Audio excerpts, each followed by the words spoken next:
it says, or it could be interpreted as there beside. Okay. The Lord, and he said, I am the Lord, the God of your father, Abraham, and the God of Isaac. I will give you and your descendants the land on which you are lying. Your descendants will be like the dust of the earth, and you will spread out to the west and to the east, to the north and to the south. All peoples on earth will be blessed through you and your offspring. I am with you and will watch over you wherever you go, and I will bring you back to this land. I will not leave you until I have done what I have promised you. Like, isn't it like God to come into our very worst moment and like reveal himself to us? Yeah, And you're running for your life because you lied to your dad, you tricked your brother, and you're trying to avoid getting murdered right now. But I still have a future for you, and then also here's heaven. Hey, hey. yeah. I like Tim. Why did you point out the footnote that it's I not like necessarily it better. It's indicative of, well, I think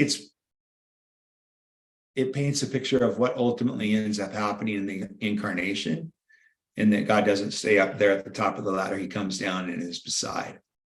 And so if I were going to pick which interpretation of the text feels accurate, which I know can be dangerous, but it's our job. at a narrative, I don't think it's dangerous. I suspect God was standing beside Jacob, at the top of the ladder. Yeah, that's I like that too, and it seems like maybe the interpreters are they're taking a paradigm in with them of heaven being way up there and way far away, and the New Testament seems to make a case for heaven. The word for heaven is just air, and it's the air is right next to us. It's not that you have to go up to space, and so maybe the stairway is opening right next to Jacob. And God is right there too.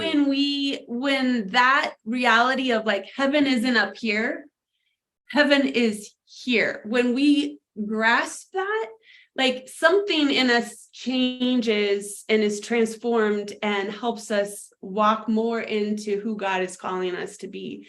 Mhm. I remember that shift for myself of like unknowingly just thinking I'm sending up prayers, to God, and Right. he's up there and then God shifted it of like, no, like, Yeah, I'm here. right next to you. And that's what gives, I think, Jacob the strength to go to this foreign country and be like, okay, well, God's with me. He just promised me that he's with me and that he's going to bless me. And To go with me wherever I go. yeah. And he builds an altar there. It's like, well, this is apparently this is the place where heaven and earth meet. Like, this is the portal. This is the back of the wardrobe where we go into the other land. And is that the place? Is that the one place on earth? Like, should we go back to, I think that's Bethel, isn't it? He calls it Bethel, house of God. Is this a prophecy about Northern California and going to Redding? I think to arrive at that point, you'd have to ignore what God tells Jacob, that I'm going to go with you. Which is what? Although it does seem like there can be places where it maybe is easier to be aware of the nearness of the realm of the heavens. And that's an interesting thought. That I guess that stone that Jacob put there was there for a while, and there was sort of this legend of this is the place where Jacob saw the entryway into heaven. But yeah, maybe it's a wider revelation that, like you said, Lisa, God is right there. Maybe it is circumstances or places where the reality of the right next to us location of God becomes more obvious. The Irish Celtic Christians call it the thin places. Yeah. And I had a friend who went to Ireland and toured some of the earliest churches, ruins of early churches. So these are hovels of stones that were put together in 400, 500, 600 AD. And for those folks, they would go into these crude structures and they would be with God. It's the poured out grace, the undeserving grace that sets the stage for us to even be able to wrestle, I think. Even immediately he goes to his uncle Laban, and the Lord blesses everything that Jacob touches, and Laban becomes very rich, very wealthy, so much so that when Jacob is like, when God says it's time to go back, Laban is like, whoa, like, are you kidding me? Like, you can't take you're my blessing, like you're how I'm becoming wealthy, like recognizing You're the goose. You're the goose that lays the golden eggs, and the goose is not flying away right now.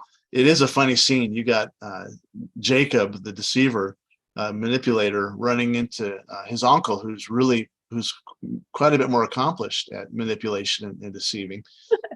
Jacob thinks he's marrying the girl he's in love with, Rachel, and I just always, there's so many people you feel bad for in this story. Poor Leah. Oh my goodness.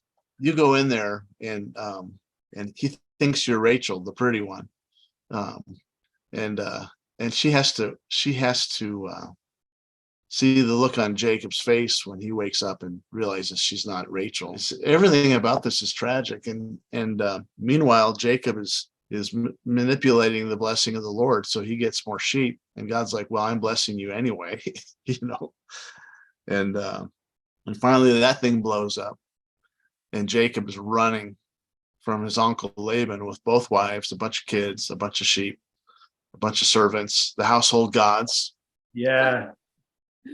Which is weird. I think that was Laban's security too. Like, you're my golden goose, and you also took my other thing that supposedly ensures my security, and you're leaving me with nothing. And he's got Laban on one front, and then he hears Esau's coming on the other front, and he's running out of places to go, and that sets us up for the scene